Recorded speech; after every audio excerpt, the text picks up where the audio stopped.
Hi guys, MrRoflWaffles here. Today we're going to be looking at another Shadows of Evil Cipher. This one is a little different to the others that we've previously looked at. This is the third episode now in this series. And I think I'm going to make this a series because you guys seem to really enjoy these videos. They're very fun for me to do, even though they take bloomin' ages to put together, write everything out, record the video, make sure it looks all nice and fine and dandy, make sure everything's correct, and then get it on YouTube. It takes an immense amount of work, but you've loved them so much so far that I figure I might as well make a series out of them. So today we're looking at the cipher that was added into the game in a patch. It seemed to be, at least. It was found just after a patch came out, and it was extremely suspicious that it was just after the patch it suddenly appeared, seemingly. And it gives us the following text, okay? This is what the cipher actually looks like on the map. So we've got two lines, and what we've had in the past with Shadows of Evil ciphers is we get a line which is most likely a key or an alphabet order or something like that, and then we get the cipher text proper below it. It's on a new line. And what Treyarch have done here is they've done exactly that. They've given us some kind of key slash alphabet order slash clue up top, and then below they've given us a load of cipher text. In this case, the cipher text is actually a load of numbers. So I'm going to be calling it text, but it is still just a list of numbers. So don't let that confuse you. And in game as well, I should point out that this is all written on one line. So here, I've got a huge blackboard, but I still haven't been able to fit it into one line and keep it legible. So I've just split it up into 3 lines instead of 4 lines. In fact, there's some down here too. I've split it up so that you guys can see all of it on the board there, nice and simply, and it will also be in the description down below. So feel free to check that if you want to work alongside what I'm doing here and prove to yourself that this is indeed the method used to crack this cipher. So this is what we're given, right? We are given this first line, and straight away, because of the previous ciphers we've seen in Black Ops 3 Zombies, we know that Treyarch's style is to give us an alphabet like I've mentioned, right? So this alphabet is 26 letters long. It could be a key as well, but this is an alphabet because it's 26 letters long, as we would expect an alphabet to be, and it contains one of every letter. So we have A, we have B, we have C, etc. All of them show up once, and so there's a good chance that what this is an alphabet order of some kind that we need to use to crack the ciphertext written below. It could very easily have been a 25-letter long alphabet. They could have, like they have done in the past, combined that I and the J, or rather the J, sorry, and the I. They could have combined those together and then used a different cipher, which would use a 5x5 Polybius square. If you're confused as to what that is, then look at my previous video on this topic. It will make it very clear for you. But they could have done that and used a different cipher, but instead, this time around, they're changing their style a little, which is quite exciting, because as they give us more ciphers, every time we get a new cipher, it gives us more information about how the other ciphers they've given us are going to be cracked, because now we can look at this and straight away say, that's not the ciphertext, that's going to be the alphabet order or the key, and that isn't the key, it's the ciphertext. We can say that quite confidently, which we wouldn't otherwise be able to necessarily say. So that's good, we're making progress just by seeing Treyarch do multiple different ciphers on the map. So that's great, good stuff there. So we've got a load of letters, and we've got a load of numbers. Let's look at these a little analytically and see what we can draw from them to suggest the direction we need to go in order to get this solved. So I've already mentioned that this is a regular standard alphabet jumbled up into a specific order. That's fine. That's something that we definitely expect to see in cases like this. We definitely expect to see an alphabet order that is not just a regular A, B, C, D, E, F, G, H, I, J, K, L, M, N, O, P. None of that. We've got an alphabet order here. But let's also take a look at this ciphertext. The ciphertext is something like 82 letters long, something like that, 82 numbers long. And we would expect in 82 numbers to see every single letter appear, what, roughly, let's see, 9 times roundabout, 9 or 10 times. So we're expecting to see 9 ones, 9 twos, 9 threes, 9 fours, 9 zeros as well, all the way from 0 to 9. What we actually see is not that at all. And so what we're essentially doing here is frequency analyzing this piece of data, this ciphertext, and saying, okay, from the frequency analysis, what I mean by frequency analysis is by looking at how frequently each letter appears, or each number rather appears, we can make some conclusions about where we need to go. So what I did is I looked at every single letter in here, every single number. I use letter and number interchangeably because it's ciphertext, as I've already mentioned. So every single letter gets looked at, and we say, all right, the number 7, for example, why does the number 7 appear 18 times roundabout? 18 number 7s is twice as many as we expect, so something is very clearly up there, right? We also see the number 3, this bad boy, around 20 times. So those two numbers have a much higher frequency than all the other numbers. If we look, for example, at the 0, we've got a 0 here, we've got a 0 here, so that's 2, 3, 4, 5, none of the rest of that line, 6, none of the rest of that line until here, 7. So that's 7 zeros rather than the 9 expected. In fact, if you take out that 7 and you take out that 3, the new expected frequency of each letter is around, let's see, I think it's around about 7. Expect 6 or 7, like between 6 and 7. So that fits in perfectly with the rest of the numbers. That number of zeros that we just counted fits in perfectly with the rest of the numbers being evenly distributed. That is what we expect. Funnily enough, we can also notice another thing. Numbers 0 to 9. Where are the 9s?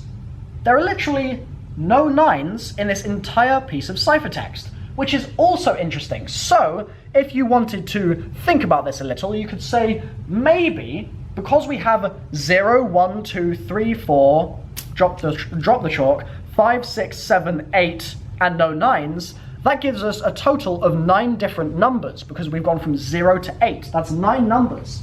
Now, that, if you were thinking about this in a similar way to how I've discussed the ciphers in my previous videos, might indicate to you that we should be using a 3x3 Polybius square with numbers 0, 1, 2, 3, 4, 5, 6, 7, 8. Now it turns out that that is not what we need to do in this case, but if you thought that the numbers 0, 1, 2, 3, 4, 5, 6, 7, 8 should fit in a Polybius square, that size, and that might be the direction to go in, then fear not. You're not wrong, you're just doing something that Treyarch happened to have not done. So that is perfectly valid thinking. Good job if you saw those numbers, as a couple of people actually did on Twitter and tweeted me and thought that same thought process. Good stuff, but we're not going to use that here. So let's get rid of that little Polybius square for now. Off it goes.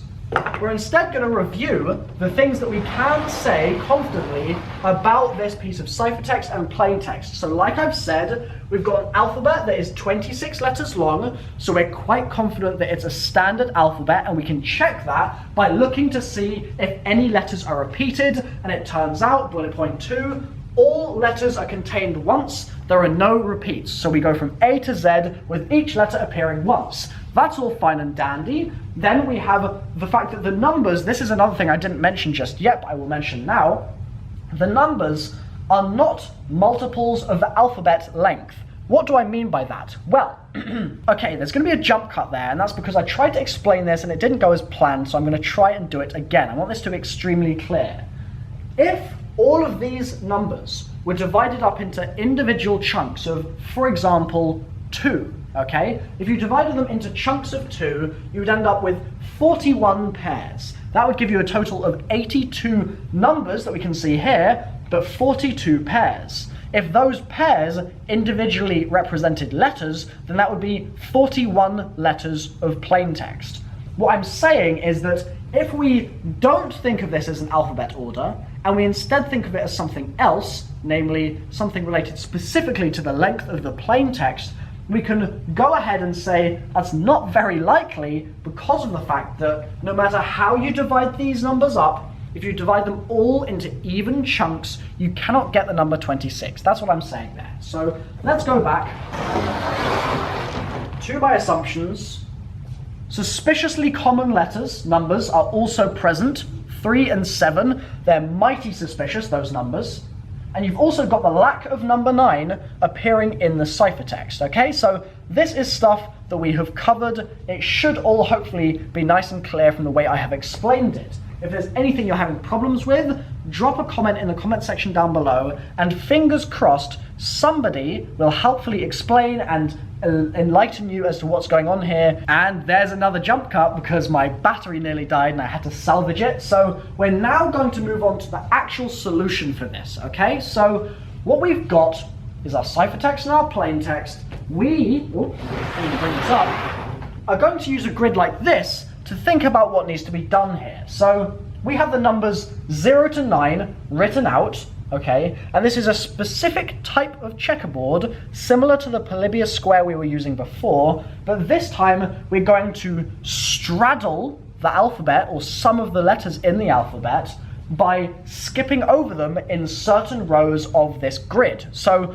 what we're going to do, where's some chalk? We are going to write out that original string of doohickeys, of letters, into this grid, okay? So you'll notice straight away, 3, 6, 9, 12, 15, 18, 21, 24, 27, 30, that's too many letters, or rather too many spaces, and so we're going to end up with some gaps. The gaps are going to be dictated by the most frequent letters in the ciphertext. So do you remember I said that 3 and 7 were ridiculously common? Yeah? That's because we are going to skip in this box. We're going to skip the 3 and we're going to skip the 7. You'll see exactly what I mean by that in a moment. I know it probably doesn't sound all that clear right now, but don't worry, it will become clear momentarily. So we're going to skip 3 and 7 because, like I said, they're super duper common, and we're going to write out our ciphertext, sorry, our cipher key, which was W, B, H, B, I, G, Q, R, O, S, T, J, N, let me bring this up a little bit, X, F, K, M, C, P, D, A, Z, L, U, Y, E. So now we have all the letters in there, and we have a gap here, we have a gap here, we also have a gap here, and we have a gap next to it. So there are a couple of gaps, but that's fine. That isn't going to cause us any problems, thankfully. And what we can now also do is write in some numbers here. So here, we're going to just leave a gap. We don't need to worry about that. Here we're going to have a 3, and here we're going to have a 7. Okay? And what that is going to allow us to do is write out our entire ciphertext as plaintext letters. The reason we can do this is as follows. In our ciphertext, I mentioned that the 3s and 7s were most common.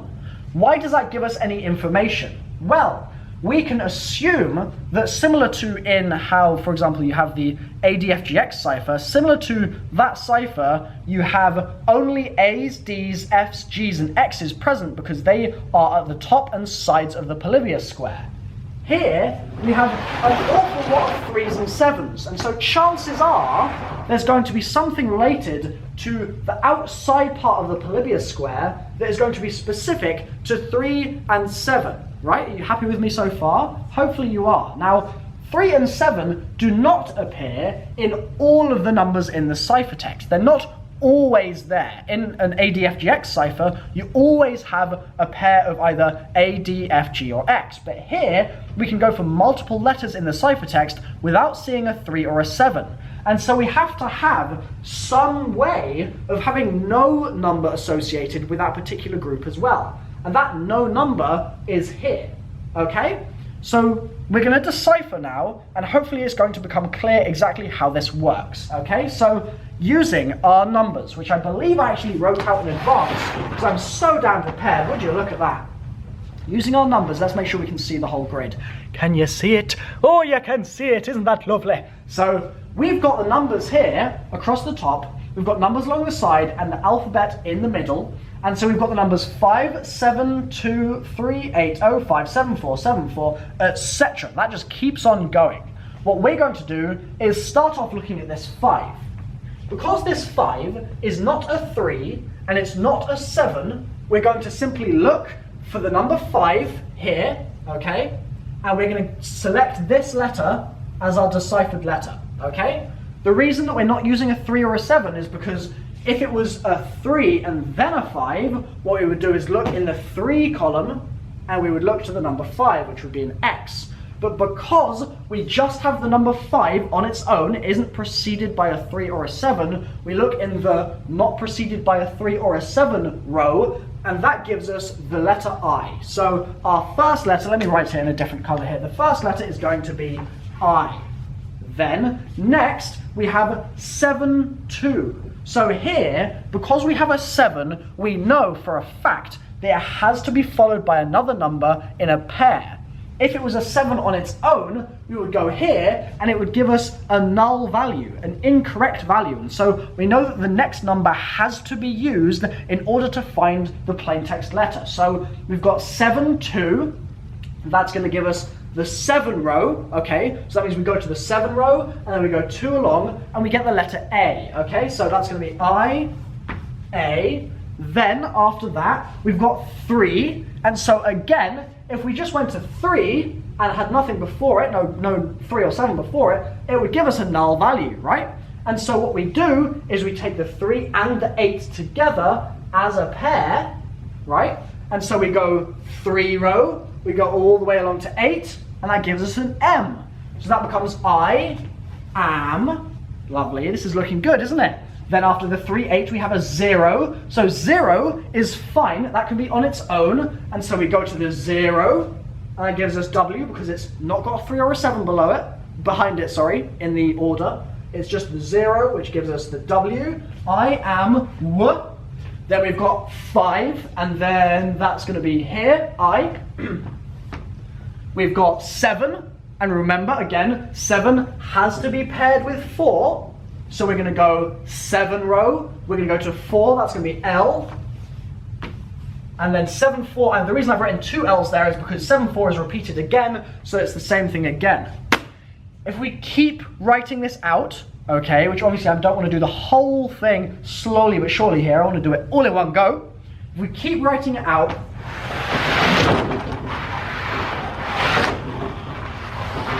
we get this, okay?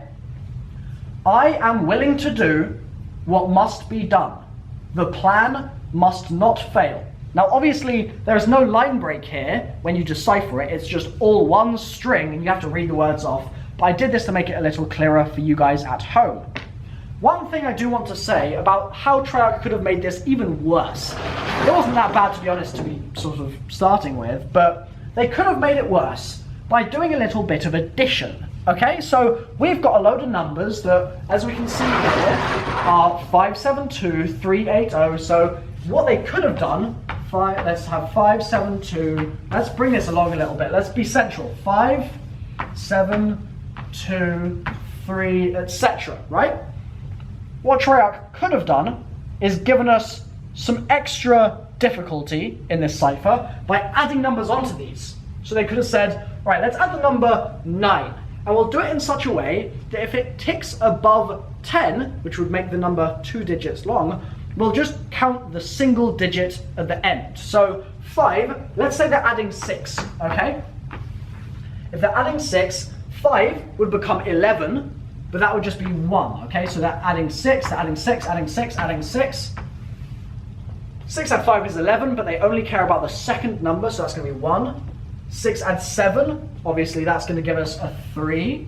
6 add 2 is just going to give us an 8, because that's just regular addition. And then 6 add 3 is going to give us a 9. So they could have done that, and then with these numbers said, we're now, where is it? So 1389, we're now with this going to write out a new piece of ciphertext. We're not going to give it to you in number form, we're going to give it to you in letter form. So 1389 would be 1, so that would be V, 3, and then 8, so 3, 8 would be M, 1389, and then you'd have R, which would be there.